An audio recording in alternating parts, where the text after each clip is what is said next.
Bom, ainda no programa de hoje a gente vai falar sobre tudo que está acontecendo no país, especialmente em respeito à paralisação dos caminhoneiros e o reflexo de tudo isso. A gente também vai falar sobre os eventos e as manifestações de maio de 1968 e como é que a gente pode relacionar com o que está acontecendo hoje. Mas antes a gente vai falar sobre saúde. São os casos de toxoplasmose em Santa Maria. Esse é o assunto do quadro de saúde. O médico infectologista do Hospital Divina Providência, Dr. Sidney Alves dos Santos, está conosco para nos explicar o que é essa doença. Seja bem-vindo, doutor. Obrigado pelo convite, pela oportunidade de estar aqui. Bom, a toxoplasmose é uma doença causada por um protozoário chamado toxoplasma. E ela tem, na verdade, uma peculiaridade de poder causar problema em diversas situações. O que a gente tem agora em Santa Maria, com esse surto, é a ocorrência de um número muito grande de casos num período muito curto de tempo. Ainda que a toxoplasmose seja uma doença de ocorrência comum no nosso meio, não costuma se encontrar uma frequência tão grande no intervalo tão curto. Sim. Então, os últimos dados divulgados pela Secretaria da Saúde dão conta de que já foram notificados mais de 1.000 casos suspeitos. Então, a gente não tem a medida ao certo de qual é o normal, vamos dizer assim, de ocorrência ao longo de um ano, por exemplo, mas, de qualquer forma, certamente está muito longe desses 1.000 casos, né? Então, ela tem, como eu disse, é uma doença que pode causar problema em diversas situações. A que mais nos preocupa, e agora nesse surto também é preocupante, é a ocorrência, a possibilidade de acontecer doença em gestantes e, com isso, a gente poder ter comprometimento dos bebês, né? dos fetos, enfim. Doutor, primeiro vamos tentar entender, para quem não sabe, né, o que é a toxoplasmose e qual a forma de contágio, por exemplo, as mais comuns.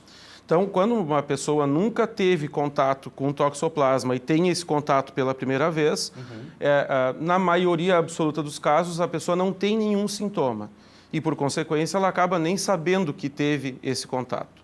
Numa frequência um pouco menor dos casos, ela tem uma doença que é muito benigna, vamos dizer assim, porque causa sintomas brandos, como febre, dores pelo corpo, e que acaba se resolvendo rapidamente. Um período aí de uma semana, 10 dias, acaba passando, ou até menos, e a pessoa nem sabia que aquilo era toxoplasmose. Numa frequência ainda menor, a gente tem quadros que são um pouco mais graves, ainda assim com comportamento benigno, em que a pessoa tem muitas ínguas pelo corpo, especialmente no pescoço, nas axilas ou na região da virilha. Pode aparecer manchas na pele também. E mesmo nessas situações, a doença tem um curso que a gente chama de autolimitado. O que quer dizer isso? Vem, fica durante alguns dias e se resolve mesmo sem nenhum tratamento. E numa frequência menor ainda, a gente tem casos que são mais graves. Com comprometimento, por exemplo, do pulmão, do fígado, do cérebro ou do coração. Mas isso é uma coisa, são eventos de ocorrência bem incomum, né? A origem, para quem não sabe, é viral, bacteriana, um protozoário? É um protozoário. Então, a doença é causada por um protozoário chamado Toxoplasma gondii, né? Que é transmitido especialmente a partir de 3 formas. Ou a pessoa se infecta ingerindo carne mal cozida, né? Ou mal assada, qualquer tipo de carne, bovina, suína? Qualquer tipo de carne. Pode se contaminar também através da ingestão de hortifruti granjeiros, também mal lavados ou não cozidos, né? E pode acontecer a transmissão também da mãe que está infectada para o bebê, né? Então, é uma doença que, a rigor, a gente já deveria ter um controle muito melhor se a gente vivesse em condições, ou seja, se fosse possível oferecer, né? Oferecer condições sanitárias melhores para a população. Sem dúvida. Né? Bom, a gente pode imaginar, dentro até da realidade social, como o senhor disse, que a gente tem bairros que a gente sabe, não só em Porto Alegre, na região metropolitana, até mesmo no interior do estado, no caso Santa Maria, que podem não ter saneamento básico, enfim. A gente pode rastrear, ou pelo menos ter ideia, quais as causas para esse surto, especialmente em Santa Maria? Sim. Dá para a gente ter uma ideia? Faltou reforçar que existe a possibilidade de transmissão também através da água, né? Sim. E aqui acho que a gente já pode fazer a ligação com os casos em Santa Maria, porque a gente não tem até agora conhecido qual é a fonte, né? Como essas pessoas realmente estão se infectando. Sim. O que a gente conhece a partir da literatura médica é que com um número tão expressivo de casos, né? São mais de 1.000 casos suspeitos, a fonte mais provável, mas isso não é uma confirmação, é que seja a partir da água, né? Sim. Contudo, isso não foi até o momento nem confirmado com o que já se fez de investigação. Não foi possível nem confirmar essa possibilidade e nem excluí-la. Então, na verdade, a gente se encontra ainda no momento de investigação do surto. É a principal suspeita. É a principal suspeita. Sim. Não é a única, mas é a principal. Uma coisa importante é que aquilo que já foi feito de investigação, então, em Santa Maria já foram coletadas amostras de água para se avaliar se é daí, né, que as pessoas estão se infectando. Contudo, a gente tem uma investigação que até agora foi muito restrita. Foram coletadas amostras de água que não permitem se chegar a uma conclusão definitiva. Como eu disse, nem em relação de que é a origem, porque não se encontrou o protozoário, mas também não é possível concluir que não foi. Claro. Que não é essa a origem. Agora, né? tem algo que chama atenção, por exemplo. Entre os casos já confirmados, há pacientes que apresentaram os primeiros sintomas em meses diferentes. Sim. Então, a gente tem pacientes que apresentaram sintomas em janeiro e outros só em maio.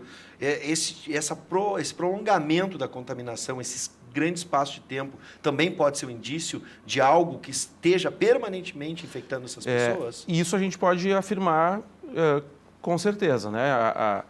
Não é meu entender, considerando a dinâmica com que as coisas aconteceram até aqui, a gente não pode concluir que o surto já chegou no seu ápice e que a gente daqui a pouco já vai começar a encontrar uma diminuição do número de casos, porque a gente ainda tem casos novos aparecendo, como tu disse, né? Então, é uma situação que é bem complexa e difícil de se concluir, mas de qualquer forma, isso precisa ser enfrentado. Claro. Né? Embora, na maioria das vezes, a toxoplasmose não cause complicações mais graves, como eu acabei de falar, existem situações em que ela realmente causa problema. Então, a questão da transmissão da mãe grávida, né, para o seu bebê, ela é muito importante porque isso acaba comprometendo depois a vida da criança. Se a mãe não perde o bebê, acaba comprometendo a vida da criança no segundo momento. Sim. Outra situação é em pessoas que têm algum problema da sua imunidade, problema de defesas do organismo, né, que também estão suscetíveis a ter quadros mais graves. Sim. Então, a gente, agora em Santa Maria, já tivemos 4 casos de infecções que não tiveram esse comportamento tão benigno quanto o que eu disse que normalmente a doença causa, né? Tivemos casos de encefalite, de pneumonite também, né? Encefalite é o comprometimento do cérebro, pneumonite é o comprometimento do pulmão. Então, claro que a gente tendo um pequeno número de casos, a frequência com que a gente vai ver coisas graves é muito pequena. Claro, a probabilidade. Com 1.000 casos, a gente vai acabar encontrando, né? Doutor, para encerrar e tranquilizar a população, hoje tem tratamento a toxoplasmose nesses níveis que a gente está falando hoje de infecção e depois a gente reforça como a gente pode nos prevenir. Sim, tem tratamento, é uma doença que habitualmente não sequer precisa tratamento porque se resolve espontaneamente. Sim, nas situações seria nesse caso? Nas situações em que é necessário tratar, existe tratamento, é um tratamento que funciona muito bem, é muito eficaz, mas é evidente que o ideal era que a gente não tivesse, né? Não precisasse tratar essas pessoas. Há medicamentos para isso. Exatamente. Tá. E são medicamentos que não são muito difíceis. Claro que agora, né, a gente tendo 1.000 casos, é difícil em qualquer lugar do mundo se preparar para atender 1.000, né? E ainda que, óbvio, como eu já reforcei, não seriam 1.000 pessoas a serem tratadas. De qualquer forma, existe tratamento e é uma doença que habitualmente resolve e não deixa sequelas. Essa situação da transmissão da mãe para o bebê, ela é um pouco diferente. Sim. Né? E em relação à prevenção, Hábitos de higiene habituais, como lavar as mãos com frequência, né, especialmente antes das refeições, porque a gente se infecta a partir da boca. A gente, o protozoário entra no nosso organismo através da boca. Sim. E evitar, especialmente nas gestantes, evitar a ingestão de frutas, verduras e legumes que não sejam lavados, Sim. evitar a ingestão de água que não tem, especialmente agora em Santa Maria, é altamente recomendável que se ferva a água, inclusive, né, porque a gente não sabe ainda qual é a fonte. E aqui no Rio Grande do Sul a gente tem o hábito do churrasco e o hábito da carne mal passada. Nem pensar. Especialmente nas gestantes, nesse momento, e em Santa Maria, não só lá, não só nas gestantes, mas especialmente nessa situação. Isso é uma coisa que agora deve ser evitada. Bom, eu quero agradecer a presença do Dr. Sidnei Alves dos Santos, representando o Hospital Divina Providência, médico infectologista. Muito obrigado por nos alertar, para a gente se prevenir. Curioso, o senhor estava falando sobre lavar as mãos. A pauta da semana passada, nesse Espaço Saúde, era como higienizar bem as mãos. Sim. A gente também estava falando de gripe, né, HN1, enfim, que está por aí, o período de vacinação. Antes mesmo da vacinação, vamos lembrar e reforçar. Lavar a higiene, lavar bem as mãos já é uma boa dica. Isso, no ambiente hospitalar sempre é reforçado. No hospital a gente óbvio que tem esse tipo de cuidado.